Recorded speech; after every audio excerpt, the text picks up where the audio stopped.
Hello friends, దేవుని కృప వల్ల అయ్యగారు అమ్మగారు మీ అందరికీ దేవుని యొక్క విలువైన ప్రసంగములు స్వయంగా రాసినవి మీకు అందచేయాలని కోరుకుంటున్నాను.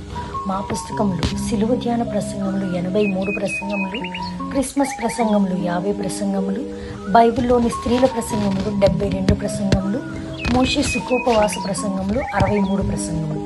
ఈ పుస్తకములు అయ్యగారు అమ్మగారు స్వయంగా రాసినవి మీ అందరికీ అందాలని కోరుకుంటున్నాము. మా పుస్తకములు కావాల్సిన వారు కాంటాక్ట్ అవ్వాల్సిన numbers: Bapatla reverend doctor P Jayapal గారు, phone number 9866412025. Guntur doctor P Prasadarao గారు, ఫోన్ నెంబర్ 9413685994 అండ్ 9705789407. మా పుస్తకంలో మీరు తీసుకొని చదివి ఆదరణ పొంది దేవుని మహిమపరచాలని కోరుకుంటున్నాము. Don't forget to like the video. Thank you. మొదటి అధ్యాయము మొదటి నుండి 3-4 వచనాలు మాత్రమే చదువుతున్నాం. ఆదియందు దేవుడు భూమి ఆకాశములను సృజించెను. భూమి నిరాకారముగాను శూన్యముగాను ఉండేది. చీకటి అగాధ జలముపై కమ్మి ఉండేది. దేవుని ఆత్మ జలముల పైన అల్లాడుచుండేది. దేవుడు వెలుగు కమ్మని పలుకగా వెలుగు కలిగేది. వెలుగు మంచిదైనట్టు దేవుడు చూచెను. దేవుడు వెలుగును చీకటిని వేరుపరిచాడు. ప్రార్థన చేసి చిన్న ప్రార్థన. మమ్మల్ని మిక్కిలిగా ప్రేమించిన మా తండ్రి, నీ పాదములకు నమస్కారములు. అనాది పురుషుడు అని రాశారు నాయన. ఎవరు ఏమీ లేనప్పుడు ఉన్నావట. 2-3 అలా కాకుండా 1-3గా 3 ఉన్నావట. ఎప్పుడు ఎవరికి అవసరమైతే వారి మధ్యకి వస్తావట. అంతేకాదు నాయన, త్రిత్వదేవుడు వారి వారి పనులను బట్టి నాయన మనుషుల యొక్క అవసరాలు తీర్చి, అన్నిటికన్నా ముఖ్యంగా మనిషి యొక్క రక్షణ కొరకు ఎంతో పాటుపడిన త్రిత్వదేవానికి చేతులెత్తి నమస్కరిస్తూ ఉన్నాము. ఈ త్రిత్వ దేవుని యొక్క మర్మములను తెలుసుకోవడానికి మాకు జ్ఞానం చాలదు. మీరే దిగి వచ్చి మంటి పురుగులమైన మాతో మాట్లాడమని వచ్చి చేసిన త్రిత్వ దేవుని నామములో ఎంతో వినయముతో వేడుకొని ప్రార్థిస్తూ ఉన్నాము తండ్రి. ఈ దినము త్రిత్వాదివారం అని చెప్పుకున్నాము. ఆది కాండము మొదటి అధ్యాయము 1 నుండి 3 వరకు చూసినట్లయితే ఏముందండి? ఆదియందు దేవుడు భూమాకాశములను సృజించెను. భూమి నిరాకారముగాను చీకటి అగాధ జలములపై కమ్మి ఉండెను. దేవుని ఆత్మ జలములపై అల్లాడుచుండెను. దేవుడు వెలుగు కమ్మని పలుకగా వెలుగు కలిగి. ఈ వాక్యం ఎక్కడ కూడా కనపడదు మనకి. ఎందుకంటే ఎవరు కూడా సమర్థులు కారంట. కొంతకాలం క్రితం అధనాస్య అనేటువంటి ఒక భక్తుడు, త్రిత్వదేవుడు అంటే ఏంటయ్యా మాకు తెలియదు అంటే, అధనాస్య అనేటువంటి భక్తుడు చాలా కాలం క్రితం మరి త్రిత్వదేవుని యొక్క మర్మము ఆయనకు బయలుపరపబడిందట. ఆ తర్వాత కొందరికి బయలుపరిచారని కూడా చెప్తా ఉన్నారు. సరే, ఇప్పుడు మనం చూసినట్లయితే వాక్యంలో ఆదియందు దేవుడు భూమి ఆకాశములను, జాగ్రత్తగా చూద్దాం. దేవుడు భూమి ఆకాశములను సృజించెను. భూమి నిరాకారముగాను శూన్యముగాను ఉండెను. అంటే అప్పుడు ఈ దేశాలు లేవండి, ఎవరు పుట్టలేదు. దేశాలు లేవు, మనుషులు లేరు. చీకటి అగాధ జలములపై కమ్మి ఉండెను. దేవుని ఆత్మ జలములపై అల్లాడుచుండెను. దేవుడు వెలుగు కమ్మని పలుకగా వెలుగు కలిగేది. ఇది చాలా చాలా మర్మమైనటువంటి విషయం. మనకి ఎక్కడ కూడా ప్రపంచంలో ఏ మిషన్లోనూ కూడా ఏ అధికారుల ద్వారా కూడా మనకి తెలియనటువంటి విషయాలు దేవదాసయ్య గారు పరలోకానికి అనేక మార్లు వెళ్ళి అనేకులకు బోధనలు బోధించి తండ్రి దగ్గర ఉండి కుమారుని దగ్గర ఉండి పరిశుద్ధాత్మతో నింపబడి కొన్ని విషయాలు మనకి తెలియజేసి ఉన్నారు. ఇక్కడ మనం 1 నుండి 3 వరకు చదువుకున్నట్లయితే దేవుడు ఉన్నాడట. దేవునిలో 3 కనపడుతూ ఉన్నారు. దేవుడు అనగా తండ్రి, దేవుని ఆత్మ అనగా పరిశుద్ధాత్మ తండ్రి, వెలుగు అనగా దేవుడైన యేసుక్రీస్తు ప్రభు. ఇప్పుడే చదువుకున్నాము వాక్య భాగంలో యోహాను 8:12 చదివి వినిపించారు. నేనే వెలుగును అని ముందు చూసుకోండి కావాలంటే. వెలుగు అంటే ఎవరండి? యేసుక్రీస్తు ప్రభువే. అనాది కాలం నుండి దేవుడట 3గా ఉన్నాడట. 3 ఒక్కరిగా ఉన్నారట. వీరిని విడదీయడానికి వీలు కాకుండా ఉన్నారని అనేక చోట్ల దేవదాసయ్య గారు వారి గ్రంథాల్లో రాసి ఉన్నారు. సరే, కొంచెం లోపలికి వెళ్దాము. ఈ దినము త్రిత్వాదివార పండుగ. ఏంటండి? త్రిత్వాదివార పండుగ లేదా త్రిత్వ ఆదివారం. త్రిత్వ ప్లస్ ఆదివారము, ఇది కూడా పండుగ, గొప్ప పండుగ. ఓకే, మరట దేవుడట లేదా తండ్రి అయిన దేవుడట కుమారుని ఈ లోకానికి దానముగా ఇచ్చి వేశారట. అందువలన మనం ఏం జరుపుకున్నామండి? క్రిస్మస్ పండుగ జరుపుకున్నాం. మళ్ళా చెప్తాం. తండ్రి అయిన దేవుడు ఈ బాధలు ఎక్కడ ఉంటున్నాడు? చాలా రోజుల నుంచి ధ్యానం చేస్తుంటే ఏదో 2-3 మాటలు దొరికినట్లుగా ఉంది. ఎందుకంటే నాకు అర్హత లేదు చెప్పడానికి.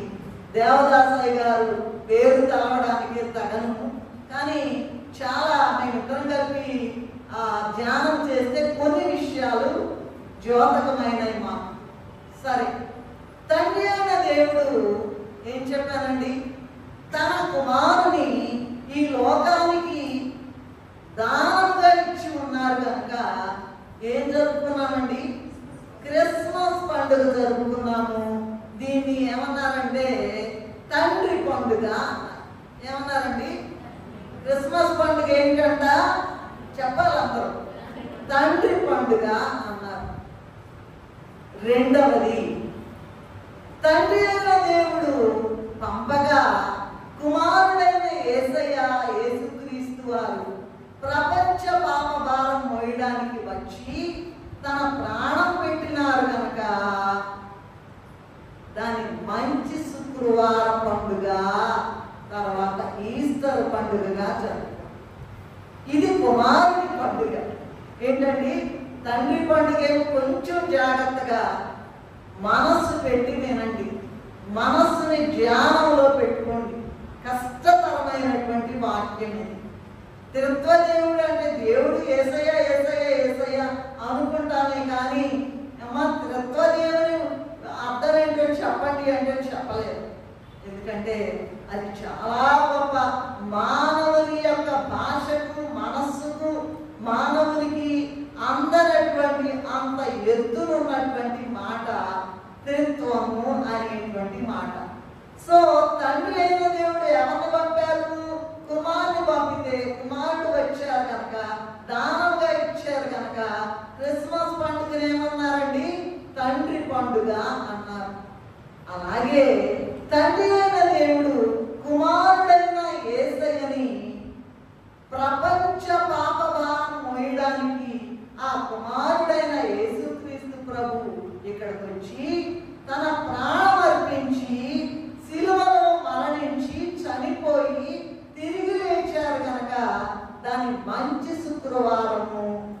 పండుగ, అది కూడా పండుగట. అలాగే ఈస్టర్ పండుగ అన్నాం. ఈ రెండవది ఏంటి? వెరీ గుడ్, కుమారుని పండుగ. ఒకటేంటి? తండ్రి పండుగ. రెండవది ఏంటి? కుమారుని పండుగ. ఓకే. మూడవది ఏంటంటే ఇవి కూడా జరుపుకున్నాం మనం. ఆదరణకర్త అయిన పరిశుద్ధాత్మ దేవుడట, ఆయన కూడా వచ్చి మనతో నివసించి మనలను పెళ్లి కుమార్తె వరుసలో సిద్ధపరచి రాకడ మేఘం ఎక్కించనై ఉన్నారు కనుక దీనిని పరిశుద్ధాత్మ పండుగ లేదా పెంతెకోస్తు పండుగ అన్నాం. అర్థమైందా మీకు? ఏమా, తండ్రి పండుగ అయిపోయింది, కుమారుని పండుగ అయిపోయింది. తర్వాత పరిశుద్ధాత్మ పండుగ ఏంటట? వీరు కూడా నేను మిమ్మల్ని ఒంటరిగా వదిలిపెట్టను, ప్రభు ఆరోహణమై వెళ్ళిపోతుంటే కొంతమంది ఏడుస్తున్నారట, కొంతమంది బాధపడుతూ ఉన్నారట, కొంతమంది అయ్యా అయ్యా నువ్వు వెళ్ళిపోతున్నావు అంటుంటే నేను మిమ్మల్ని వదిలిపెట్టను, అనాథులుగా నేను మీ మధ్యకు వస్తాను అని చెప్పారు. ఆ పరిశుద్ధాత్మ తండ్రి ఆదరణకర్త వచ్చి మనలో ఉన్నారు, మనతో ఉన్నారు, మనలను పెళ్లి కుమార్తె వరుసలో సిద్ధపరచి రాకడ మేఘం ఎక్కించనై ఉన్నారు కనుక దీనిని ఏమన్నామంటే పరిశుద్ధాత్మ పండుగ అన్నాము, లేదా పెంతెకోస్తు పండుగ అని అన్నాము. ఇది ఎప్పుడు జరుపుకున్నాము? Very good. పోయిన వారము, గత వారము మనము ఈ పరిశుద్ధాత్మ పండుగ లేదా పెంతెకోస్తు పండుగని జరుపుకున్నాం. తండ్రి పండుగ అయిపోయింది, కుమారుని పండుగ అయిపోయింది. ఏమా, క్రిస్మస్ పండుగ తండ్రి పండుగ, మంచి శుక్రవారం ఈస్టర్ పండుగ కుమారుని పండుగ, పెంతెకోస్తు పండుగ, పరిశుద్ధాత్మ పండుగ. ఈ 3 పండుగలు అయిపోయింది. ఈ దినము త్రిత్వాదివార పండుగ. ఏంటంట? ఈ ముగ్గురు కలిపినటువంటి పండుగ త్రిత్వాదివార పండుగని బైబిల్ మిషన్ వాళ్ళు కాదండి, ఇది యాక్చువల్గా ప్రపంచం అంతా కూడా భక్తులైన వారు, లర్నడ్ పీపుల్ అన్నమాట. వీళ్ళంతా కూడా మరి నిర్ణయించారన్నమాట, లెక్క ప్రకారం నిర్ణయించారు. కనుక దీనిని ఈ ఆదివారాన్ని త్రిత్వాదివార పండుగగా జరుపుకుంటూ ఉన్నాం.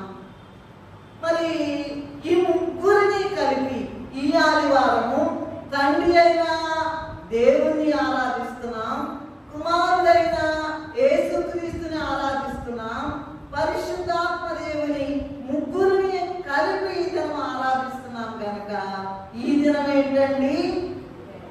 త్రిత్వాదివార పండుగ. బాగానే అర్థమవుతుంది చెప్తున్నారు. ఓకే. సో ఈ త్రిత్వాదివార పండుగ అనేటువంటిది మనం అర్థం చేసుకోవడానికి, ధ్యానం చేసుకోవడానికి ప్రయత్నిస్తూ ఉన్నాం. సరే, ఇంకా లోపలికి వెళ్ళే ముందు, ఇంకా లోతుకి వెళ్ళే ముందు ఈ త్రిత్వాదివార పండుగని గురించి ధ్యానించక ముందు అసలు ఆదివారం గురించి ఒక్క మాట చెప్పుకుందాం లేదా తెలుసుకుందాం. ఏంటంటే దేవుడు సీనాయి పర్వతం మీద ప్రపంచ ప్రజలందరి కొరకు 10 ఆజ్ఞలను ఇచ్చి ఈ ఆజ్ఞలను మీరు అనుసరించండి. 10 ఆజ్ఞలను ఎక్కడ ఇచ్చారు? సీనాయి కొండ మీద లేదా సీనాయి పర్వతం మీద ఇచ్చారు. ఈ ఆజ్ఞలని దేవుడు ఇచ్చినటువంటి సీనాయి కొండ మీద ప్రజలకు ఇచ్చినటువంటి ఆజ్ఞలని నిర్గమకాండము నోట్ చేసుకునే వాళ్ళ కొరకు చెప్తున్నా. నిర్గమకాండము 20వ అధ్యాయం 1 నుండి 17 వరకు, అలాగే ద్వితీయోపదేశ కాండం 5వ అధ్యాయం 6 నుండి 21 వరకు చూడగలము. వీటిలో నిర్గమకాండము 20వ అధ్యాయం 8 నుండి 11 వరకు, ద్వితీయోపదేశ కాండము 5వ అధ్యాయం 12 నుండి 14 వరకు విశ్రాంతి దినాచారం గురించి చెప్పబడింది. అంటే ఆదివారం ఏంటి, విశ్రాంతి దినము ఆచరించకపోతే ఏంటి. ఇవాళ త్రిత్వాదివారం అన్నాం కదండి, త్రిత్వాదివారం అన్నాం కదా. అసలు ఆదివారం గురించి మరి నిర్గమకాండంలో ద్వితీయోపదేశ కాండంలో చెప్పబడిన మాటలు ఒక మాట జ్ఞాపకం చేసుకుందాం. 6 దినములట మానవులు కష్టపడి వారి జీవనోపాధి కొరకు వారికి ఇష్టమైన పనులు చేసుకోవచ్చట. 7వ దినము విశ్రాంతి దినము, ఆరాధన దినము. ఆ దినమున ఏ పని చేయకుండా ప్రభువును మాత్రమే ఆరాధించాలని దేవుని యొక్క ఆజ్ఞ. ఏంటండి? ఇంకే పని చేయకూడదండి. నాకెక్కడ కుదురుద్దండి, నాకెక్కడ కుదురుద్దండి. దేవుడి కన్నా ఎక్కువ ఉన్న పనులున్న వాళ్ళు చాలా ప్రమాదంలో పడతారు. ముందు దేవుడి దగ్గరికి రావాలి, అప్పుడు ఆయన మీ యొద్దకు వచ్చును, మీ పనులన్నీ చేస్తాడు. కనుక నీ ఇష్టం వచ్చిన ఉద్యోగం చేసుకో, నీ ఇష్టం వచ్చిన పని చేసుకో. ఆదివారం మాత్రం 6 దినాలు పని చేసుకుని 7వ దినాన పరుగులు ఎత్తుకుని మందిరానికి వచ్చి ఏ పని చేయకుండా ప్రభువును మాత్రమే ఆరాధించాలని దేవుని యొక్క ఆజ్ఞ ఉన్నది. అంతేకాదండి, నిర్గమకాండము 20వ అధ్యాయము 11వ వచనంలో ఏముందంటే, దేవుడు 6 దినములు సర్వ సృష్టిని కలుగజేసిన తరువాత 7వ దినమున విశ్రమించను, రెస్ట్ తీసుకున్నారంట. ఎందుకో తెలుసా? మన చేత పూజింపబడడానికి, నమస్కారం పెట్టడానికి. సృష్టి ఎలా చేశారు, మనల్ని ఎలా చేశారు, మట్టోని ఎలా మనుషులుగా చేశారు, ఎలా బ్రతికిస్తున్నారు. యెషయా గ్రంథం 27:3లో ఆయన నీళ్లు పోయిపోతే ఒక్కసారి వదిలిపోతామండి. ఒక్కసారి ఎలా అయిపోతామండి? మట్టిలోకి వెళ్ళిపోతాం. కనుక అయ్యా, ఇంత గొప్ప సృష్టిని నా కొరకు చేశావు, నన్ను చేసేవయ్యా, నన్ను బ్రతికించేవయ్యా, నన్ను చదివించేవయ్యా, నాకు వివాహం చేసేవయ్యా, అన్నిటి కొరకు బిడ్డలు ఇచ్చేవయ్యా, ఉద్యోగం ఇచ్చేవయ్యా, గృహం ఇచ్చేవయ్యా, పొలం ఇచ్చేవయ్యా, అన్ని ఇచ్చేవయ్యా అని 7వ దినాన్ని ఏం చేయాలంట? వచ్చి మనం ఏం చేయాలంట? ఆయనను ఆరాధించాలి. ఎందుకంటే 6 దినములు సర్వ సృష్టిని కలుగ చేసి 7వ దినమున విశ్రమించారు.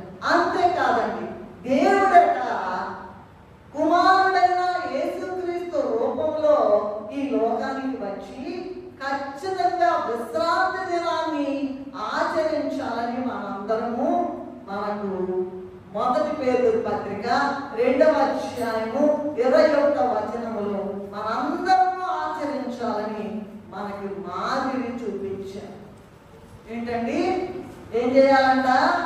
6 దినాలు నీ ఇష్టం వచ్చిన తిరుగు, నీ ఇష్టం వచ్చిన ఉద్యోగం చేసుకో. నాకు కుదరలేదండి. ఉంది కదా సాతాను ఎదిరింపుల్లో దేవదాస్ గారు రాశారు కదా. ఏమి రాశారండి? ఏమి రాశారు చెప్పండి కొద్దిగా, చెప్పండి.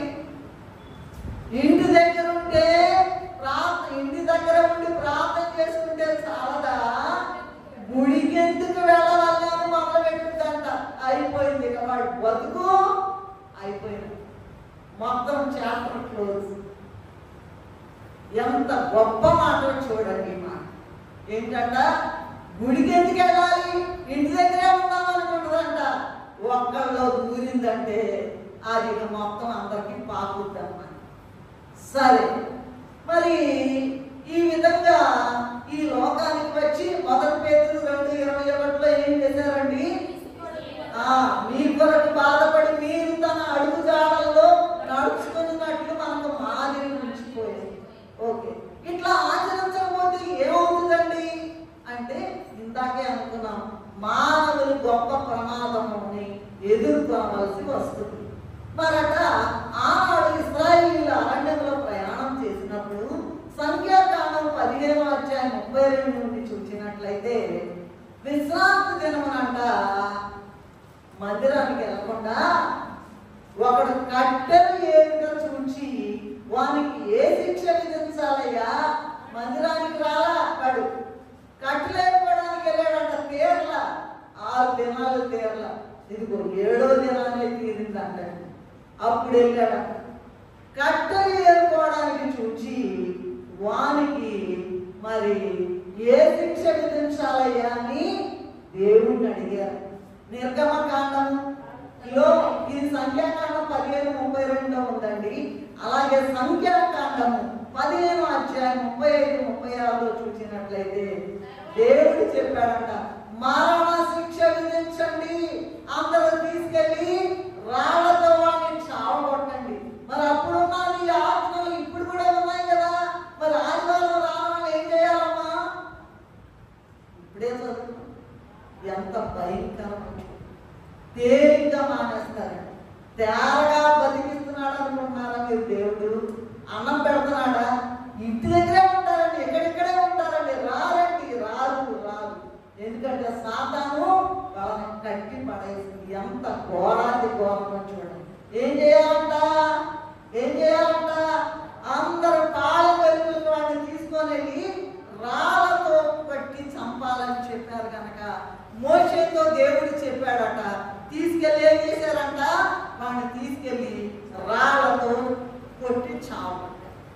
ఈనాడు మనం ఏమనుకుంటున్నామంటే ఆదివారము లేదా విశ్రాంతి దినము రాకపోయినా పర్వాలేదండి, శిక్ష లేదని మనం అనుకోవచ్చు. కానీ క్రీస్తు ప్రభువు వచ్చి అంటే ఆయన ఇంకా కృపాకాలంలోనే ఉన్నాం. మనం కృప చూపిస్తూనే ఉన్నారు. ఏం చేస్తున్నారమ్మా? ఆయన దయ చూపించకపోతే, ఆయన కృప చూపించకపోతే మనం బ్రతకము. కృపాకాలంలో ఉన్నాము మనము. మరి మొదటి 2వ కొరింథీయులకు రాసిన పత్రిక 5వ అధ్యాయం 10వ వచనంలో ఏముందంటే, ఏది ఎవరు లేరుగా, రాళ్ళతో కొట్టి సావగొట్టేవాళ్ళు ఎవరు లేరుగా అనుకోవచ్చు. కానీ 2వ కొరింథీయులకు రాసిన పత్రిక 5వ, ఎందుకనగా తాను జరిగించిన క్రియల చొప్పున అవి మంచివైనను సరే చెడ్డవైనను సరే దేవునితో జరిగించిన వాటి ఫలమును ప్రతివాడుకున్నట్టు మనమందరూ కూడా క్రీస్తు న్యాయపీఠం ఎదురా. అర్థమైందా మీకు? We have to give an account. Everybody has to give an account. నువ్వేం మాట్లాడావో, నువ్వేం అడుగులు వేసావో, ఎక్కడ తిరిగావో, నీ ప్రవర్తన ఎలా ఉందో, ఏం అబద్ధాలు ఆడావో, దేవుడిచ్చిన నోరుని ఎలా వాడుతున్నావో, దేవుడిచ్చిన కళ్ళు నువ్వు ఎలా వాడుతున్నావో, దేవుడిచ్చిన మనస్సుని ఎలా వాడుతున్నావో, అన్నిటికీ కూడా ఏం చేయాలంటమ్మా? వెళ్ళి లెక్క ఒప్ప చెప్పవలసి ఉన్నది. ఇప్పుడు బాగానే ఉందండి, బాగానే బతుకుతున్నాం అనుకోవచ్చు.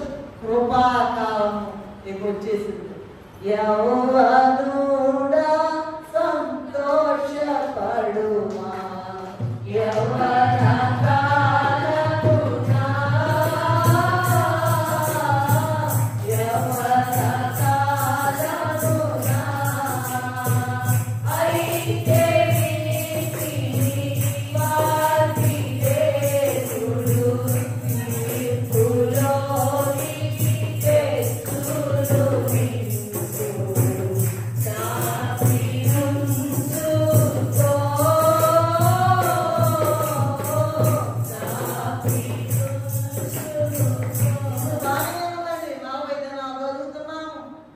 అయితే జరుపుతున్నాము. ప్రతి ఆదివారం వచ్చి మందిరంలో ఆయనకి దండం పెట్టుకుని, ఆయనకి స్తుతుల మాలలు వేసుకుని, అయ్యా ఈ దినం కూడా నన్ను బ్రతికించావు, నీ ఇంట్లోకి రానిచ్చేవయ్యా అని దండం పెట్టుకుంటాం. రాని వాళ్ళ సంగతి ఇక్కడ ఎంత భయంకరంగా రాయబడి ఉంటుంది. తేలిగ్గా మానేస్తామండి. వాళ్ళ కుదరదులండి, కుదురుద్దండి. ఒకసారి దేవుడు నియమించిన సమయం వచ్చిన తర్వాత కుదురుతుంది. అది భయంకరమైనటువంటి శిక్ష రావడానికి రెడీగా ఉంది కనుక ఆదివారం రాని వాళ్ళందరూ జ్ఞాపకం పెట్టుకోండి. ఆదివారమే కాదు, 40 దినాలు, 40 దినాలు, 10 దినాలు ఎవరి కోసం అండి? దేవుడే ఏర్పాటు చేసింది. కేవలం వాక్యం బోధించే వారి కొరకేనా, యాజకుల కొరకేనా, కొంతమంది కొరకేనా? ఎంత కష్టపడి దేవుడు ఏర్పాటు చేసినటువంటి ఆ ఏర్పాట్లన్నిటికీ కూడా మనము జవాబు చెప్ప ఎన్ని అవకాశాలు ఆ విషయాన్ని జ్ఞాపకం చేసుకోవాల్సిందిగా దేవుని నామములో మనవి చేస్తూ ఉన్నాం. సో మనం అందరం కూడా క్రీస్తు న్యాయపీఠం ఎదుట ప్రత్యక్షం కావాలి. ఈ త్రిత్వాదివార పండుగను కూర్చండి ఒక మాట చెప్పాలి. ఏంటంటే ఎవరు కూడా దీని గురించి వివరించడానికి సాహసించలేదట. ఇందాక చెప్పాను, అదనాస్య అనేటువంటి ఒక భక్తుడు అంట త్రిత్వదేవుడు అంటే ఏంటయ్యా అంటే కొన్ని మర్మాలు బయలుపరిచారట పాతకాలంలో. ఆ తరువాత కూడా బయలుపరిచారట. అయితే దేవదాసయ్య గారు ఉన్నారు, బైబిల్ మిషన్ని స్థాపించిన దేవదాసయ్య గారు. వారట మరి ఏ వాక్యం చెప్పేటప్పుడైనా సరే తండ్రి గురించి చెప్పేటప్పుడు, తండ్రి అయిన దేవా నువ్వు రాకపోతే నేను ఒక మాట కూడా చెప్పలేనయ్యా అని అడిగేవారట. తండ్రి గారు వచ్చి పక్కన నుంచుంటే తండ్రి గురించి బోధించేవారట. ఇక కుమారుడు గురించి మాట్లాడాలంటే ఏ వాక్యమైనా సరే, కుమారుడు అయిన దేవా నా వల్ల కాదయ్యా, నేనేం చెప్పలేనయ్యా, మీరు వచ్చి నిల్చుండయ్యా అని కుమారుడు వచ్చి పక్కన నిల్చుంటే కుమారుడు గురించి మాట్లాడేవారట. అలాగే పరిశుద్ధాత్మ దేవుడి గురించి ఏదైనా మాట్లాడాలంటే నా వల్ల కాదయ్యా, మీరు రావాలయ్యా అని పరిశుద్ధాత్మ దేవుడు మరి వస్తే వచ్చిన తర్వాత ప్రక్కన నిలబడి మాట్లాడతాం. మాట్లాడి ఏది మాట్లాడాలన్నా కుర్చీ వేసేవాళ్ళంట. ప్రక్కన జనానికి కలపడం, పాపం కలతో మనం చూడలేం కదా. పలానా వాళ్ళు వచ్చారంటే ఏం చేసేవాళ్ళంట, అయ్యగారు పక్కనే కుర్చీ వేసేవారట. పక్కనే ప్రభు వచ్చి కూర్చుని ప్రభు వినేవారు. మరి మన మాటలు ఎవరు వింటున్నారు, మన చేతలు ఎవరు చూస్తున్నారు, మన యొక్క పనులు ఎవరు చూస్తున్నారు, ఏమా మన నడక, మన పడక, మన మాట, మన క్రియలు, మన చూపులు అన్ని కూడా ఎవరు చూస్తున్నారో జ్ఞాపకం పెట్టుకోండి. ఇది చాలా భయంకరమైనటువంటి మాట. మరి అయిపోయింది కదా. తండ్రి వచ్చి మాట్లాడేవారట, తండ్రిని ఆహ్వానిస్తే. కుమారుడు వచ్చి మాట్లాడేవారట, కుమారుని ఆహ్వానిస్తే. పరిశుద్ధాత్మ ఆహ్వానిస్తే పరిశుద్ధాత్మ తండ్రి వచ్చి మాట్లాడేవారట. ఒక రోజంట, అయ్యా త్రిత్వదేవ ముగ్గురు రండి, నా వల్ల కాదు కానీ ముగ్గురు రండి అంటే ముగ్గురు వచ్చేసారట. ముగ్గురు వచ్చేసి మాట్లాడుతుంటే దేవదాసయ్య గారు భయంకరంగా గడగడగడగా వణుకుతా పడిపోయారట. దేవదాసయ్య గారే అలా పడిపోతే నాలాంటి ఏ అర్హత లేనటువంటి నేను ఈ త్రిత్వదేవుని విషయము మాట్లాడడానికి చాలా భయపడ్డాను. అయితే కొన్ని దినాలు మేము ధ్యానం చేశాము, చాలా పుస్తకాలు రిఫర్ చేశాం. డేవిస్ బైబిల్ అని, కంకాడెన్స్ అని, తెలుగులో ఇంగ్లీష్లో హేలి అని చాలా వరల్డ్ వైడ్ గా ఉన్నటువంటి గొప్ప గొప్ప డిక్షనరీలు చూచాం, కానీ ఎక్కడా కూడా కనబడలేదు. ఒక దేవదాసయ్య గారి యొక్క రచనలోనే బయలుపడింది. కనుక ఆ దేవదాసయ్య గారు త్రిత్వాదివారం గురించి ఏ వివరణ అయితే ఇచ్చారో ఆ వివరణలోని కొన్ని విషయాలు మరి వివరించుకోవడానికి మనము మరి నా వరకు అర్హత లేదు, అయినా కూడా కొన్ని విషయాలు చెప్పుకుందామని ధ్యానం చేద్దామని చూసుకున్నాం. జాగ్రత్తగా విందాం. మనస్సుని ఎదుర్కొని వాకండి, చాలా గొప్ప వాక్యం. సరే, దీని గురించి వివరించాలంటే దేవదాసయ్య గారు ఏం రాశారంటే, దేవదాసయ్య గారు ఏం రాశారో తెలుసా? మనిషే గొప్ప ఉదాహరణ. ఏంటంట? త్రిత్వదేవుని గురించి ఏంటయ్యా మాకు చెప్పండి అంటే, త్రిత్వదేవుని గురించి తెలుసుకోవాలంటే ఎవరంట ఉదాహరణ? మనమే. మనిషే గొప్ప ఉదాహరణ అంట. అదేంటండి, త్రిత్వదేవుని గురించి తెలుసుకోవాలంటే మనిషే గొప్ప ఉదాహరణ అంటే రాశారు కదా దేవదాసయ్య గారు.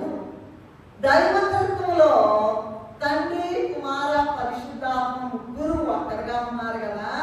ఒక్కరు ముగ్గురుగా ఉన్నారు కదా, వారిని వేరు చేయడానికి వీల్లేదు కదా.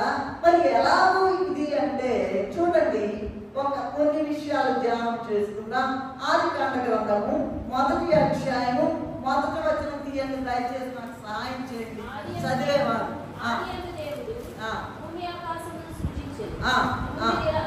చాలండి, చాలా. ఏముంది అక్కడ? ఎవరు సృజించారట? అందరు చెప్పాలి. ఒకటిలో ఏముంది?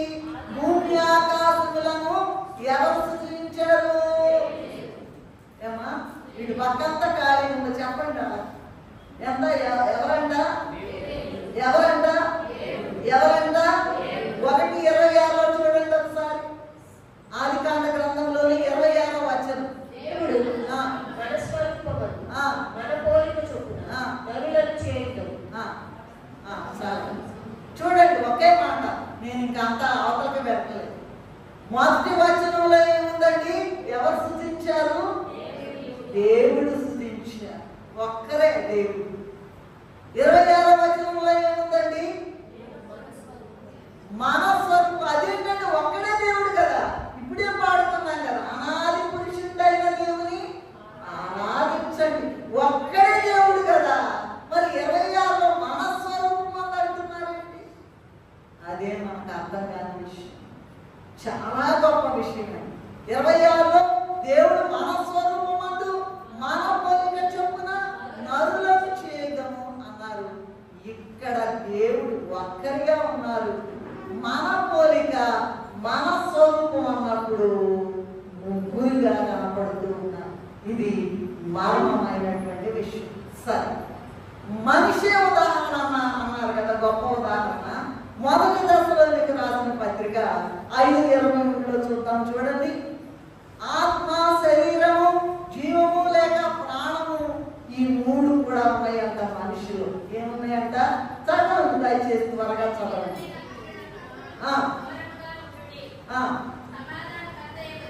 దేవుడు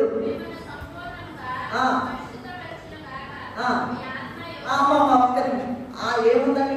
ఆత్మ, జీవము లేదా ప్రాణము, శరీరం. ఈ విషయంలో అయ్యగారు ఏమి రాశాడో తెలుసండి? ఈ ఆత్మ, శరీరం త్రిత్వదేవుడు అనుకుంటున్నాం కదా. తండ్రి అయిన దేవుడు, కుమారుడైన దేవుడు, పరిశుద్ధాత్మ దేవుడు అనుకుంటున్నాం కదా. మనిషే గొప్ప ఉదాహరణ అంటున్నాం కదా. మరి మనిషిలో కూడా త్రిత్వం ఉందట. ఏమేముంది? ఆత్మ ఉంది, శరీరం ఉంది, జీవము లేదా ప్రాణం ఉంది. అయ్యగారు ఎందుకు రాశారండి ఈ ఉదాహరణలో? ఒక మనిషి వచ్చాడు అంటే, ఒక మనిషి వచ్చాడు, పలానా ఆయన వచ్చాడు, పలానా వచ్చాడు, మాకు ఒక మనిషి వచ్చాడు అంటే మనిషి వచ్చాడు అంటామే కానీ శరీరం వచ్చింది అంటామా? గొప్ప మాట చూడు. పలానా ఆయన, పలానా పేరండి అభిలాష్ అన్నాడు, మనిషి వచ్చాడు అని అన్నాం. మరి శరీరం వచ్చింది అంటామా? అవును కదా. ఎందుకంటే మనిషిలో కూడా త్రిత్వం ఉన్నది, శరీరం ఉన్నది, ఆత్మ ఉన్నది, జీవము లేక ప్రాణం ఉన్నది. కనుక మనిషి ఒక్కడిగానే ఉండి ముగ్గురుగా ఎలా ఉన్నాడో అది గొప్ప మర్మం అట. మరి ఈ లెక్కన మరి దేవుడు కూడా మనిషిని చేసినటువంటి మనిషే త్రిత్వంగా ఉండడం గొప్ప మర్మం అయితే, ఏమా మనిషే త్రిత్వంగా ఉండడం చాలా గొప్ప మర్మం అయితే, మరి మానవుని చేసినటువంటి దేవుడు ముగ్గురు ఒక్కరుగా ఎలా ఉన్నారు? ఇది చాలా పజిల్తో కూడినటువంటి ప్రశ్న. ఎలా ఉన్నారు? మనిషే ముగ్గురుగా ఉన్నప్పుడు దేవుడు ఏకదేవుడుగా ఉండడం అనేటువంటిది అంతకన్నా గొప్ప మర్మము. It is beyond our level. It is beyond human level to understand what is Trinity. ఎందుకంటే మనిషి ఒక్కడే, మనిషిలో మూడు ఉన్నాయి. మనిషిలో మూడు ఉన్నప్పుడు దేవుడిలో ఉండడం అనేటువంటిది తండ్రి అయిన దేవుడు, కుమారుడైన దేవుడు, పరిశుద్ధాత్మ దేవుడు, త్రిత్వదేవుడు ఈ ముగ్గురుగా ఉండడం అనేటువంటిది అది ఇంకా మహా గొప్ప మర్మంగా ఉంటున్నదండి. సరే, మనం ఇంకా లోతులకు వెళ్దాం. ఇవన్నీ కూడా దేవదాసయ్య గారు రాసిన వివరణలోని విషయాలు ధ్యానంలో. రెండవది చూపించినట్లయితే అన్ని కాలాల్లో దేవుడు ఒక్కరుగా ముగ్గురుగా ఉన్నారు. ఎప్పుడు కూడా ఒక్కరుగా ఉంటారంట, అది ఎట్లాగండి? ఆదికాండ గ్రంథము 18వ అధ్యాయం 1-2 వచనాలు చూడండి అమ్మా.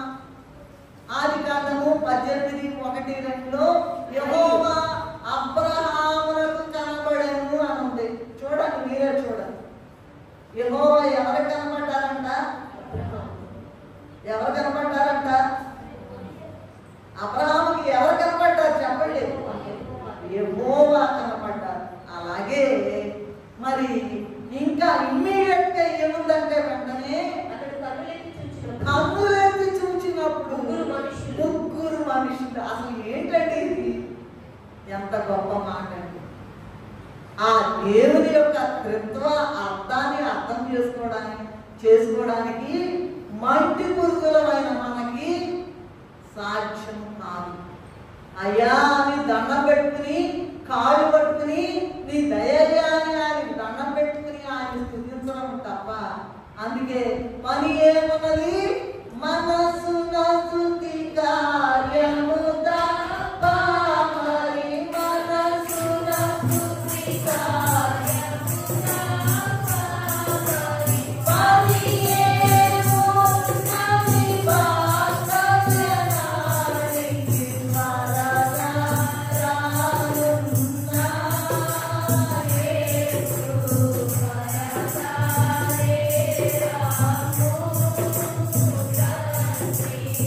అబ్రహాముకి యెహోవా కనపడ్డారట.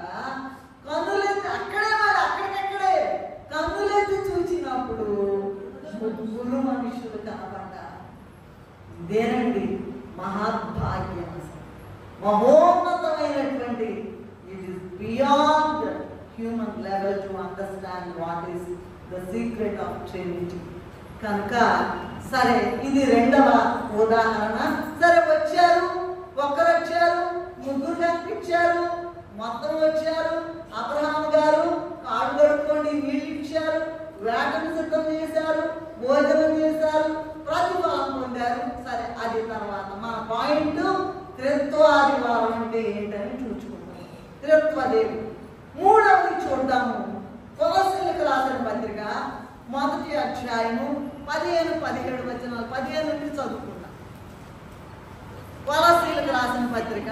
ఆయన అదృశ్య దేవుని స్వరూపి అని సర్వ సృష్టికి ఆది సంభూతి. అమ్మమ్మ ఒక్క నిమిషం ప్లీజ్, ఒక్క నిమిషం. పైన ఏముందంటే యేసు ప్రభు విషయం రాయబడింది చూడండి. ఆయన, దానికి ముందు ఆయన ఆ కుమారుని యందు అంటే యేసయ్య అంటే అసలు సృష్టి చేసింది ఎవరు? ఇందాక 1:1 ఏమనుకున్నాము? దేవుడు అనుకున్నాం కదండి. దేవుడు అనుకున్నాం. 1:26 అనుకున్నాము. ఏమనుకున్నాం? మన పోలిక చొప్పున మన స్వరూపమందు మనుషులు వచ్చి. మనం ఏం మాట్లాడతామండి? మన తాహత్ ఏంటండి? మన బ్రతికేంటండి? మన విషాదం ఎంతండి? మాట్లాడటానికి మనకేం అర్థం కాదండి. దేవుడు అంత గొప్ప అనంత జ్ఞాని. ఆ మాట కూడా చాలా సరే. ఇక్కడ ఏముందంట? యేసుక్రీస్తు అదృశ్య దేవుని స్వరూపి అయి సర్వ సృష్టికి ఆది. అదేంటంటే దేవుడు చేసాడు అంటున్నారు కదా సృష్టి. ఏమ్మా, దేవుడు చేసాడు అంటున్నారు సృష్టి. మరి సర్వ సృష్టికి అంటే ఒక్కరిలో ముగ్గురు ఇమిడి ఉన్నారు. ఓకే, ఇంకా నేను స్పీడ్గా వెళ్తాను. 1 తిమోతేయులకు రాసిన పత్రిక 6వ అధ్యాయం 15-16 వచనాల్లో ఏముందంటే యేసయ్య గురించి ఆయన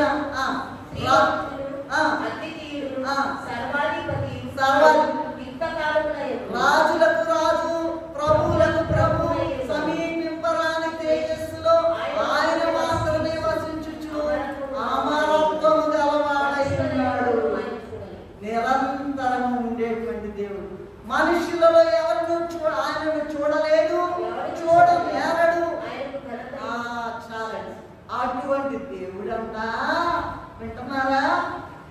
మనుషుల్లో ఎవరు కూడా ఆయన్ని చూడలేదు, చూడలేరడు కూడా. అటువంటి దేవుడట మనిషిగా వచ్చి, మట్టిలోకానికి వచ్చి, మహిమలోకం విడిచిపెట్టి 24 గంటలు స్తుతులు చేయబడే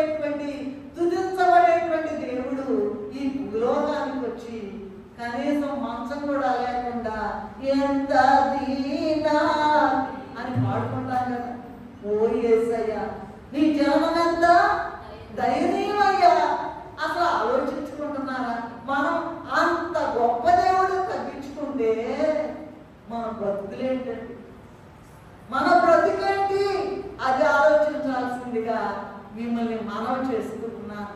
కనుక మరి ఆ విషయం ఏంటంటే, అటువంటి దేవుడు శరీరధారిగా కుమారునిగా వచ్చి మన మధ్య నివసించారు. 33.5 సంవత్సరాలు జీవించారు. ఆ తర్వాత వాడు గుర్తించలేదు కనుక సిలువలో మరణించి తిరిగి లేచి ఆరోహణమై వెళ్ళి మళ్ళా రెండవసారి is ready to come for the second time. దానికి సిద్ధపడాలని ఈ విషయం చెప్తున్నా. ఏంటంటే మనకి అర్థం చేసుకోలేము. ఒక మనుషులు ఏమంటారంటే, అర్థమవుతుందని నేను చెప్పే మాట అంటారు. ఏమంటారండి? అర్థమవుతుంది కదా, పిల్లలకు కూడా పాఠం చెప్పేటప్పుడు అర్థమవుతుందని, అర్థమైంది మాట అంటారు. ఇదొందు చూసారా, త్రిత్వ దేవుడు అర్థం కాదు, it is beyond human level. అర్థం చేసుకోలేదు. అట్లాంటి అర్థం చేసుకోలేని దేవుడు మన మధ్యకు వచ్చి మనతో ఉండి అద్భుతాలు చేసి, అయితే గుర్తించక మనమే ఆయన చంపింది, మనమే ఆయన సిలువ వేసింది, మనమే ఆయన ముళ్ళకిరీటం పెట్టింది, మనమే ఆయన ప్రక్కలో బల్లెపు పోటుతో పొడిచింది, మనమే ఆయనకు మేకులు కొట్టింది అనే విషయం తెలుసా మీకు? ఆయన కూడా వచ్చి మన మధ్య నివసించారు.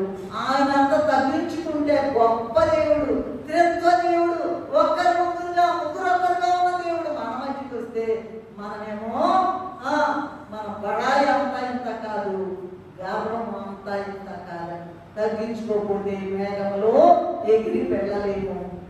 సరే, ఇంకా చెప్తాను చూడండి. యోహాను సువార్త 8వ అధ్యాయం 58వ వచనంలో యేసయ్య అంటున్నారు కదా, అబ్రాహాము పుట్టక ముందే నేనున్నాను అని మీతో నిశ్చయముగా చెప్తున్నానని చెప్పారు. దీనిని బట్టి యేసయ్య తండ్రితోనూ తండ్రిలోనూ ఏకమై ఉన్నారనే విషయం తెలుస్తుంది. అలాగే హెబ్రీయులకు రాసిన పత్రిక 13వ అధ్యాయము 8వ వచనములో ఏముందంటే, యేసుక్రీస్తు నిన్న నేడు నిరంతరం యుగ యుగములకు ఒక్కటే రీతిగా. అప్పుడేదో ప్రేమించాడు దేవుడు, అప్పుడు నన్ను రక్షించాడు దేవుడు, ఇప్పుడేం లేదనుకోవాలండి. నిన్న నేడు మారని దేవుడు, నిన్ను ప్రేమించే దేవుడు, నిన్ను విడిచిపెట్టని దేవుడు. ఎలా పుట్టించాడో, ఇప్పటి వరకు ఎలా బ్రతికించాడో, ఇప్పుడు కూడా ఆయన వేడుకుంటే ఆయన రెండవసారి నిన్ను మార్చి మహిమరూపిగా మార్చి నిన్ను తీసుకుని వెళ్తాడు. అందుకొరకు దేవుని స్తుతించి ఆయన కాడు పట్టుకుని బ్రతిమిలాడవలసిన సమయం ఇప్పుడు ఆసన్నమైంది కనుక మనం దాకా కూడా ఇందాక పాడు, మనసు స్తుతి కార్యముదా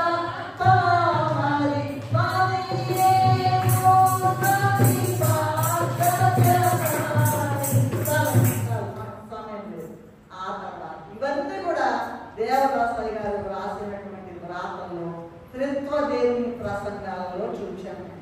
ఇంగ్లీష్లో మాకేం దొరకల. ట్రినిటీ ట్రినిటీ ట్రినిటీ అని ఇచ్చారే కానీ మాకు పాయింట్లు దొరకల. సరే, తాటి పండు ఉదాహరణ చెప్పారండి అయ్యారు. తాటి పండులో ఎన్ని ఉంటాయంట? 3 విత్తనాలు ఉంటాయి. 3 విత్తనాల పండు అంటామా, తాటి పండు అంటామా? పండు ఒకటి కానీ విత్తనాలు 3. అలాగా తాటి పండు అని ఏకవచనంలోనే పిలుస్తాము. అలాగే దేవుడు కూడా తండ్రి, కుమార, పరిశుద్ధాత్మ ఆమె ముగ్గురు ఒక్కరుగాను ఉన్నారు. ఇది 3వ. నెక్స్ట్ అగ్ని జ్వాల అని ఉందండి. ఎందుకంటే అయ్యగారు రాసినటువంటి దైవ లక్షణాల స్థుతి 18వ పేజీలో మీరు చూసుకోండి వెళ్ళి. అక్కడంట జ్వాల, కాంతి, వేడి. ఏంటంట? జ్వాల, కాంతి, వేడి ఉన్నాయంట. ఈ 3 కలిస్తే దీపం అవుతుందంట. జ్వాల, దీపం అవుతుంది. వీటిలో ఒక్కటి తీసేసినా కూడా తక్కిన రెండు పోతాయి, అంతరించిపోతాయి. వీటిని మూడు వస్తువులుగా చెప్పము కానీ దీపం అనేది ఒక్కటే వస్తువు, ఒక్కటే. దీపంలో జ్వాల ఉంటుంది, కాంతి ఉంటుంది, వేడి కూడా ఉంటుంది. దీనిని బట్టి త్రిత్వదేవుడు ఒక్కటి అని మనం గ్రహించాలి. తండ్రి కుమార పరిశుద్ధాత్మలను ఎప్పుడు కూడా విభజించడానికి వీలు కాకుండా ఉన్నారు. త్రిత్వదేవుడు అంటే ముగ్గురు ఒక్కరుగా, ఒకరు ముగ్గురుగా ఉన్నారు. ఓకే.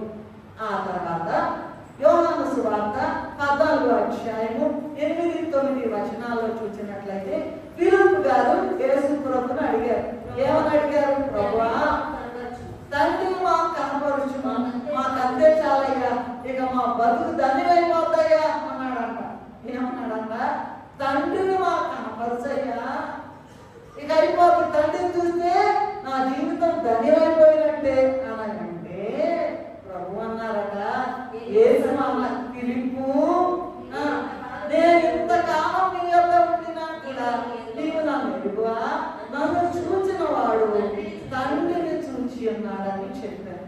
తండ్రి కుమార పరిశుద్ధాత్మ ముగ్గురు కూడా కలిసే ఉన్నారు, అన్ని చూస్తూ ఉన్నారు, ఎక్కడికి దాక్కోలేము. రెండవ రాకడ కాలంలో పర్వతాలు వస్తాయంట, కొండల ద్వారా మనం చంపమంటారంట, వెళ్ళిపోతారంట, మరణము రాదు. ఎంత భయంకరమో చూడండి. కమ్ముకుంటూ వస్తోంది కడవరి దినము, అయ్యో అయ్యో మనకెంతో వేదన దినము, కమ్ముకుంటూ వస్తోంది కడవరి. మరనండి, ఈ ముగ్గురు కూడా పనిని పంచుకుంటారట, డిస్ట్రిబ్యూట్ చేసుకుంటారట.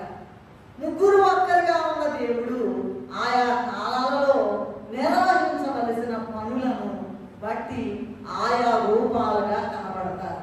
ఆయా ఒకసారి తండ్రిగా కనబడతారు, ఒకసారి కుమారుడైన యేసు ప్రభుగా కనబడతారు, మరొకసారి పరిశుద్ధాత్మ తండ్రిగా కనబడతారు. కనుక సృష్టికర్త అయిన దేవుడు, సృష్టికర్త అయిన తండ్రిలో ముగ్గురు ఉన్నారు, రక్షణకర్త అయిన యేసు ప్రభులో ముగ్గురు ఉన్నారు, ఆదరణకర్త అయిన పరిశుద్ధాత్మలో కూడా ముగ్గురు ఉన్నారు అనేటువంటి విషయాన్ని మనం మర్చిపోకూడదు. ఇది చాలా అంటే పోస్ట్ డాక్టర్లు చేసిన కూడా ఇట్లాంటి పాయింట్లు మనకు అర్థం కాదు. అంత కష్టం. అయ్యగారు బోధలే సరిపోయినాయి, అవి స్టడీ చేసి ఏదో కాస్త నామకే వాస్తే అంటారే, అట్లా మనం ఎక్కడ కూడా వినలేదు, వినపోము కూడా. త్రిత్వదేవుని పండుగ. ఓకే. ఈ త్రిత్వదేవుడట నెక్స్ట్ పాయింట్ అండి. ఈ త్రిత్వదేవుడట ఆది అంతం లేనివాడు అని ఉంది. ఏప్రిల్కి రాసిన పత్రిక 7వ అధ్యాయం 3వ వచనంలో ఉంటే, అతను తండ్రి లేని వాడును, తల్లి లేని వాడును, వంశావళి లేని వాడును, జీవిత కాలమునకు ఆది లేనను, జీవనమునకు అంతమైనను లేనివాడై ఉండి దేవుని కుమారుని పోలి ఉన్నాడు అని ఉన్నది. ఏంటంట? దేవుని కుమారుని పోలి ఉన్నారు. ఏమంట? ఇప్పుడే చెప్తున్నాం కదా, మీరు స్టడీ చేసుకోండి. తండ్రి లేనివాడు, తల్లి లేనివాడు, వంశావళి లేనివాడు, జీవిత కాలమునకు ఆది లేదు, అంతము జీవనమునకు అంతమైనను లేనివాడయింది దేవుని కుమారుని పోలి ఉన్నాడు అని. సరే, ఇంకా నెక్స్ట్ యువతల ప్రకటన గ్రంథము అంటే స్పీడ్గా రాసుకుంటున్నారు కనుక నేను కొంచెం స్లోగా వెళ్తున్నాను, కానీ నేను చెప్పాలి కదా, మరి దేవుడు నాకు అనుగ్రహించినాక. ప్రకటన గ్రంథము 1వ అధ్యాయం 18వ వచనంలో యోహాను గారి కథ, ప్రకటన గ్రంథం రాసిన యోహాను గారికి పద్మాసు దీపంలో యేసయ్య కనబడి అన్నారంట కదా, నేను మొదటి వాడను, కాడపట్టి వాడను, జీవించువాడను, యుగ యుగములు సజీవుడనై ఉన్నాను. ఏంటండి? ఆల్ఫా ఒమేగా, నేను మొట్టమొదటి వాడను, కడపటి వాడను. మొదటి వాడను, కడపటి వాడను. చచ్చిపోయాను అనుకుంటున్నారేమో, లేదు లేదు, జీవించువాడను, యుగ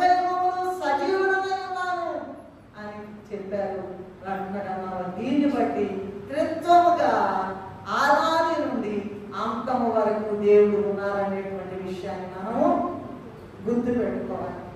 నెక్స్ట్ ఇంకో మాటలు రాశారండి. మరట మొట్టమొదటిలోనట యోబు గ్రంథం 15వ అధ్యాయం 8వ వచనంలో చూసినట్లయితే అనాదిలో సభ జరిగిందంటాడు.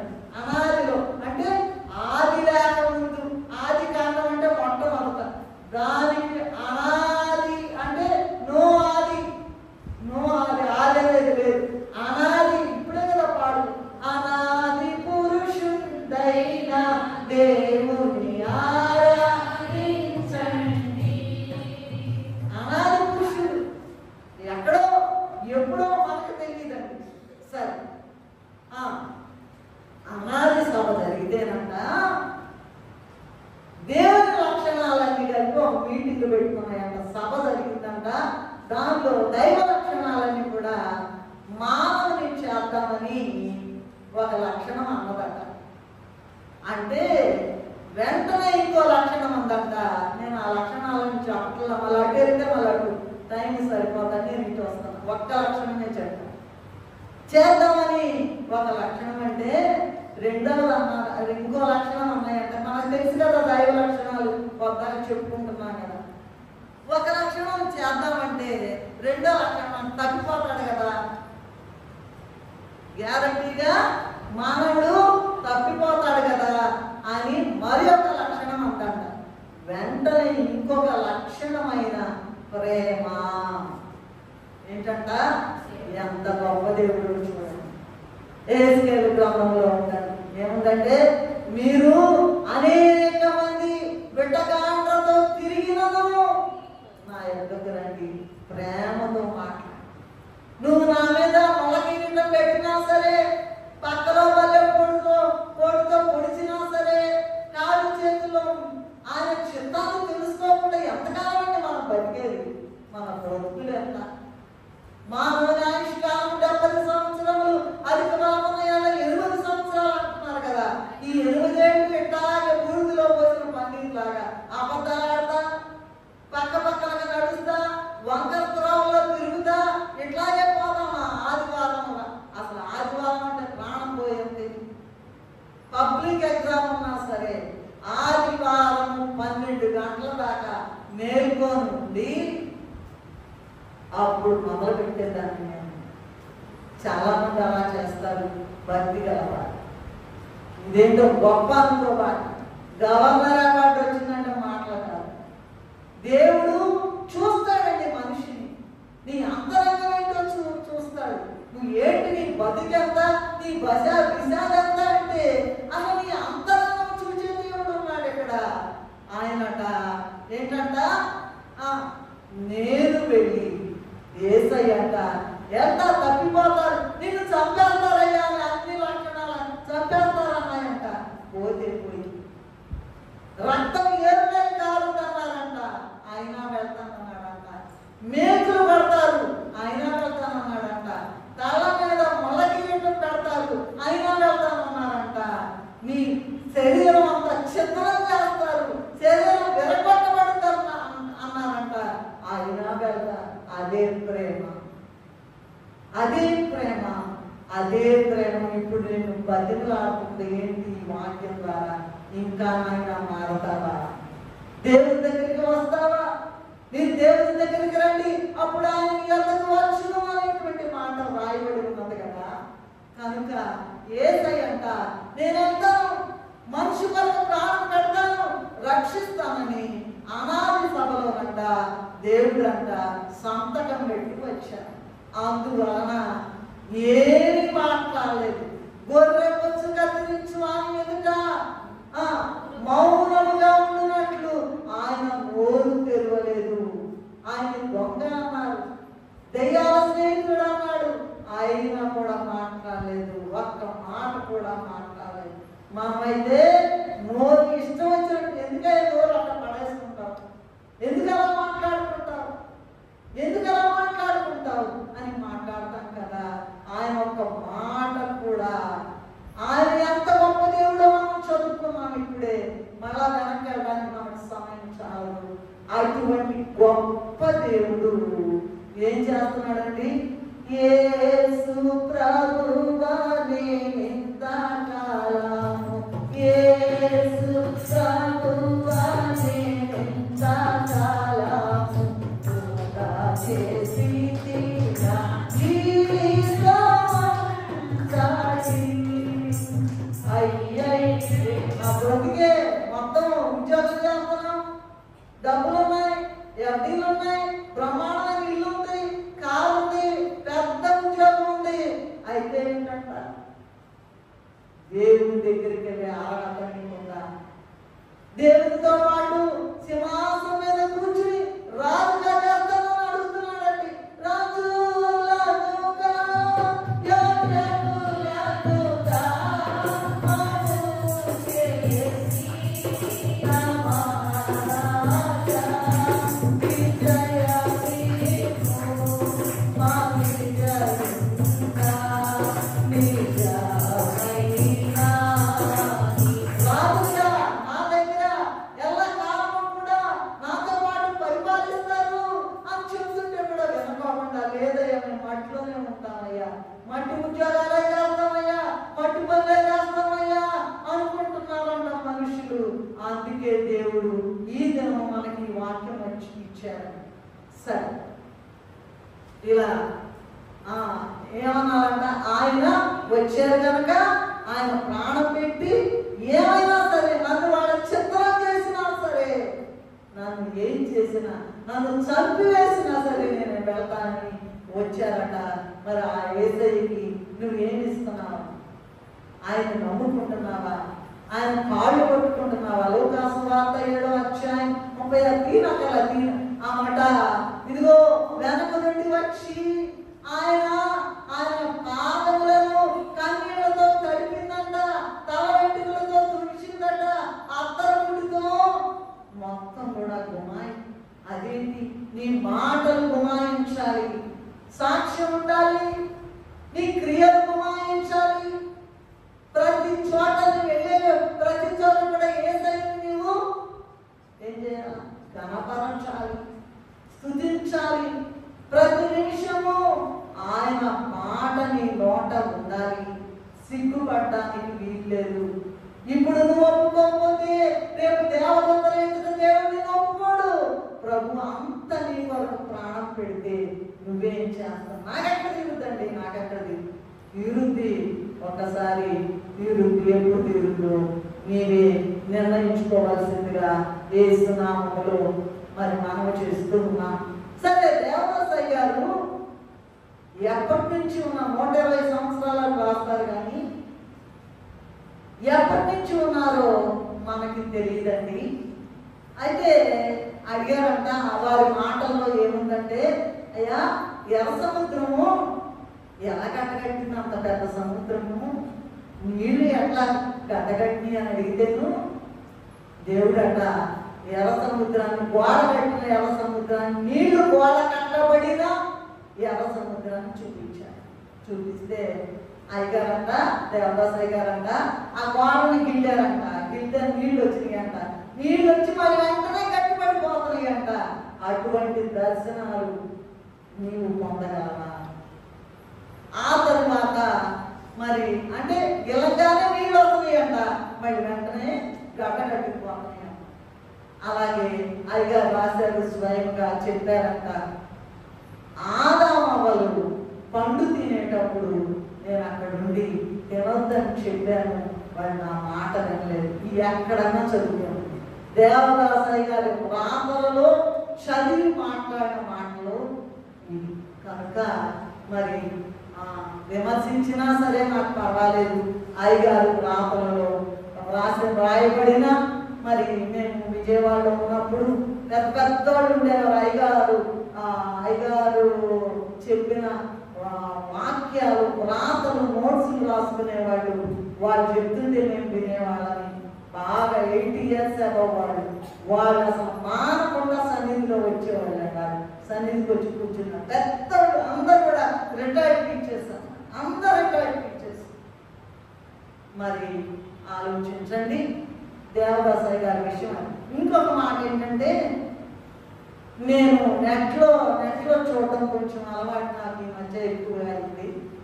దినకరన్ గారు, డిజిఎస్ దినకరన్ గారు ఉన్నారు కదండి, మీకు అందరికీ తెలుసు కదా, పాల్ దినకరన్ గారి ఫాదర్.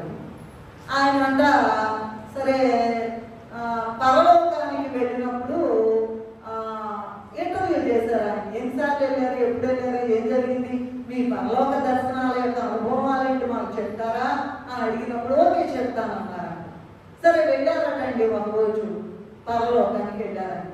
వెళ్ళగానే జనాలు చూడండి ఎట్లాంటి ఇంట్రెస్ట్, మంచిదే వెళ్తాను. ఏసయ్య వెంటనే కనపడ్డారంట. కనపడేటప్పటికి చాలా పరవశించిపోయాడంట ఆయన. ఏసయ్య కనపడగానే ఏం కావాలి నీకు, ఏంటి వచ్చావు అన్నారంట యేసుప్రభు. అంటేను నాకు ఎక్కడ కొరింథీయులకు రాసిన పత్రిక 13వ అధ్యాయం 8 నుండి 10 వరకు వరాలు ఉన్నాయి కదా, పరిశుద్ధాత్మ వరాలు, అవన్నీ నాకు కావాలని అడిగారంట.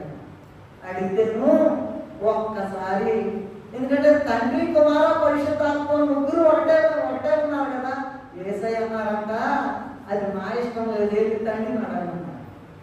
వెంటనే ఆత్మరూపి అయిన దేవుడు ఈ దినకరన్ గారిని అక్కడికి తీసుకెళ్ళారంట. ఎక్కడికి? తండ్రి దగ్గరికి తీసుకుంటారు. ఒకటే ఒక చోట, మా ఇష్టం లేదు తండ్రిని అడుగు. ముగ్గురు ఒకటేనండి, ఒక్కరు ముగ్గురేనండి. వెళ్ళేటప్పటికి ఆయన వెళ్ళి ఏం చెప్తారో తండ్రి అని ఎదురు చూస్తా ఉన్నారంటండి.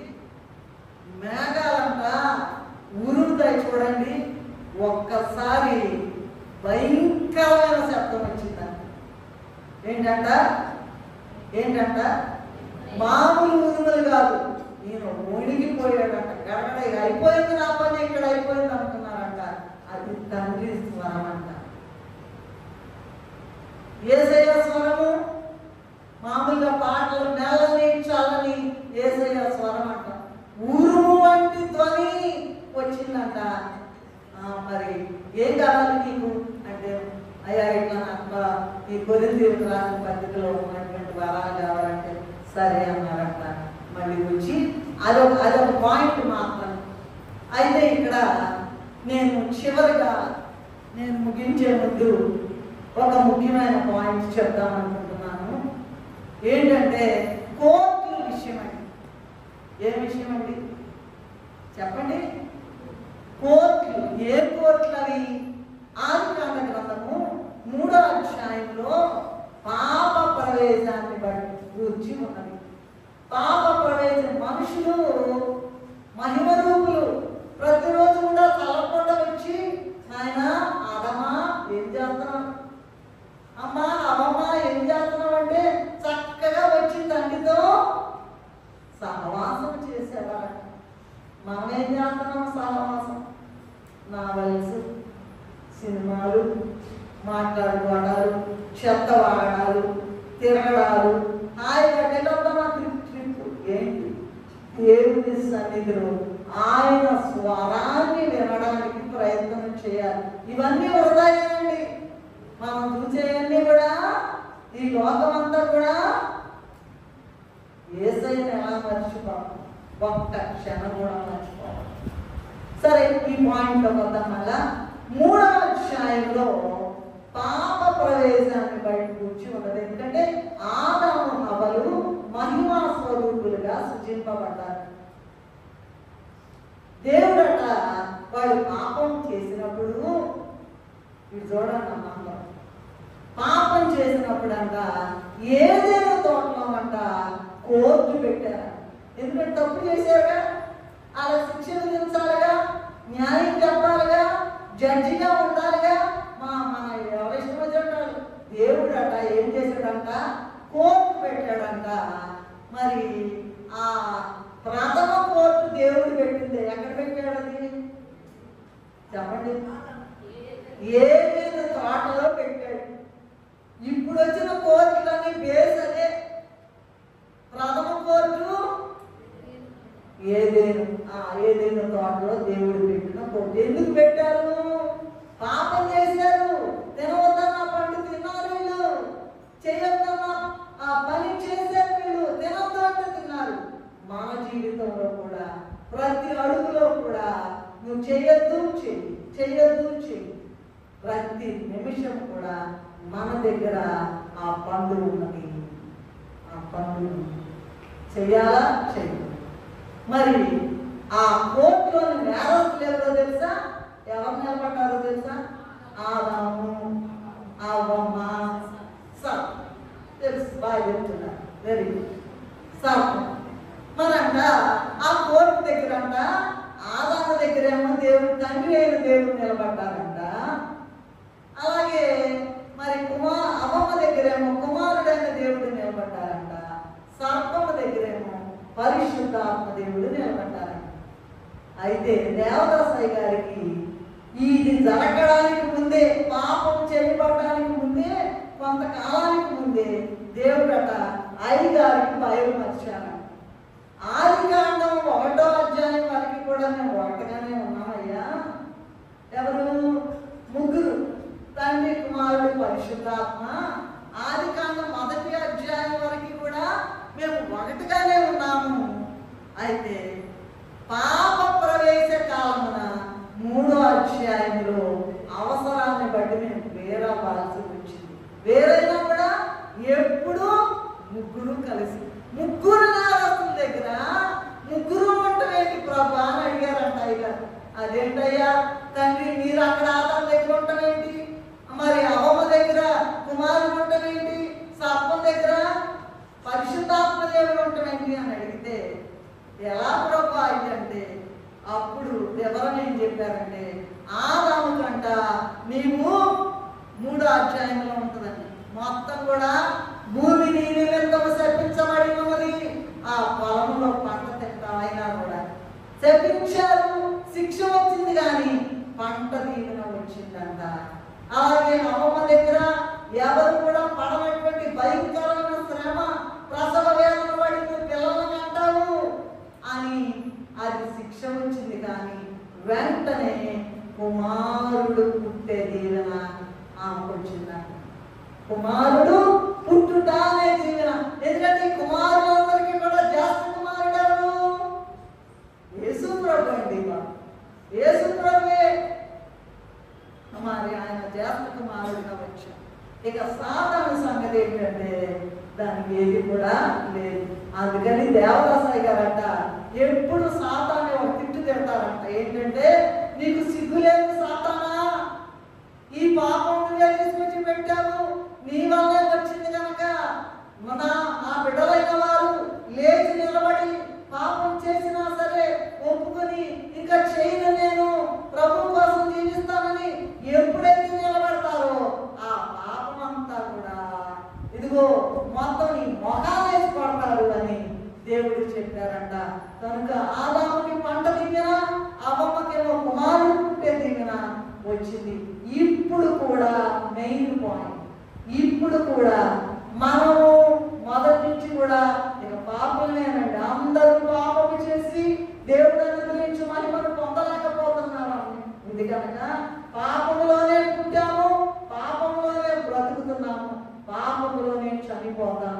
కానీ ఎప్పుడైనా సరే ఈ బ్రతుకులో శ్రమ వచ్చినప్పుడు, వేదన వచ్చినప్పుడు, నింద వచ్చినప్పుడు, ఏది వచ్చినా సరే మనుషులు ఒడిలిపోకుండా త్రిత్వ దేవుని యొక్క దీవెన తలంచుకుని సంతోషించి రాకడకు సిద్ధపడాలని దేవదాసయ్య గారు రాశారు. కనుక ఆ మాటలు నా వినికిడిలో, నా చిన్న నాలెడ్జ్లో నాకు అర్హత లేదు. కానీ ఈ త్రిత్వ ఆరాధన, త్రిత్వ దేవుని ఆరాధన విషయంలో నీకు ఎంత శ్రమ వచ్చినా, ఇబ్బంది వచ్చినా, వ్యాధి వచ్చినా, బాధ వచ్చినా, ఇదిగో ఆదాముని శిక్షించారు కానీ వెంటనే దీవెనిచ్చారు. పంట తింటాలని చెప్పారు.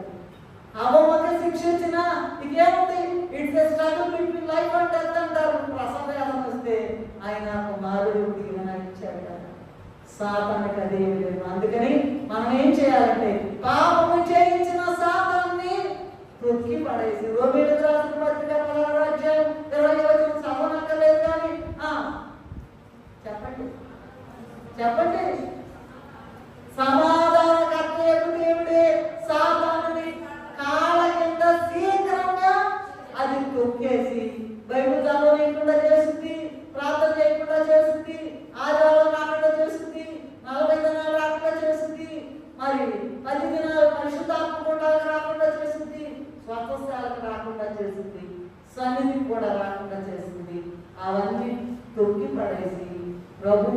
తప్పకుండా నాకు దీవెనిస్తారు, నన్ను రాకడలో తీసుకెళ్తారు అనేటువంటి గొప్ప విశ్వాసంతో ముందుకు సాగాలని దేవదాసయ్య గారి విషయాలు చెప్పారు.